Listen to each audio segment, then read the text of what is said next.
नाशिकमध्ये कुंभमेळ्याच्या पार्श्वभूमीवर 3 दिवसीय सिंहस्थ महाकुंभ भक्ती संगम या कार्यक्रमाचं आयोजन करण्यात आलं होतं। या कार्यक्रमात मुख्यमंत्री देवेंद्र फडणवीसांनी उपस्थिती लावली। एकाच वेळी सर्व कामं होत असल्यानं नाशिककरांना त्रास होत असल्याचं मुख्यमंत्र्यांनी म्हटलंय। शिवाय आता लोक शिव्या घालतायत, पण कामं पूर्ण झाल्यावर आपल्या गळ्यात माळ घालतील असं ते म्हणाले।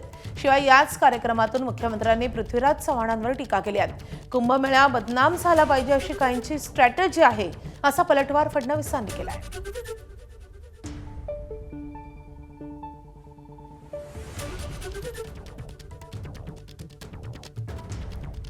तर कुंभमेळ्याच्या कामावरून नाशिककरांना त्रास सहन करावा लागतोय।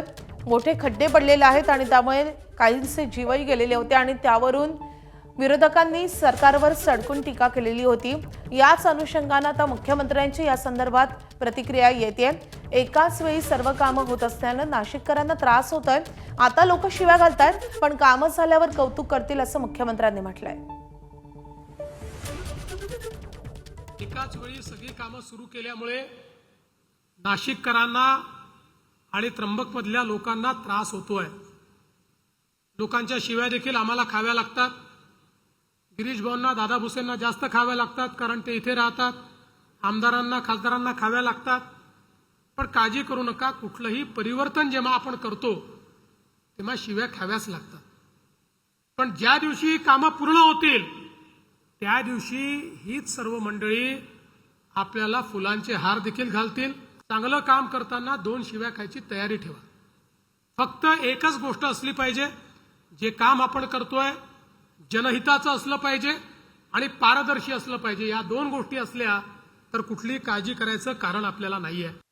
सगळे प्रोजेक्ट हे जाहीरच आहेत, लपलेला प्रोजेक्ट एकही नाहीये। सगळे पब्लिक डोमेनमध्ये आहे, त्यांनी सगळे चेक करून घ्यावे। आणि ज्यांच्या मनामध्ये भ्रष्टाचार आहे, ज्यांच्या आचरणामध्ये भ्रष्टाचार आहे, त्यांना इथे रोज येऊन भ्रष्टाचार दाखवायचा आहे। आता हीच त्यांची स्ट्रॅटेजी आहे की ज्या ज्या ठिकाणी सनातन आणि हिंदू आस्था आहे त्या ठिकाणी अशा पद्धतीनं आरोप करत राहायचे, खोटं बोलत राहायचं, लोकांच्या मनात संभ्रम तयार करत राहायचा। पण त्यांनी किती संभ्रम तयार करायचा प्रयत्न केला तरी देखील ये पब्लिक है, ये सब जानती है।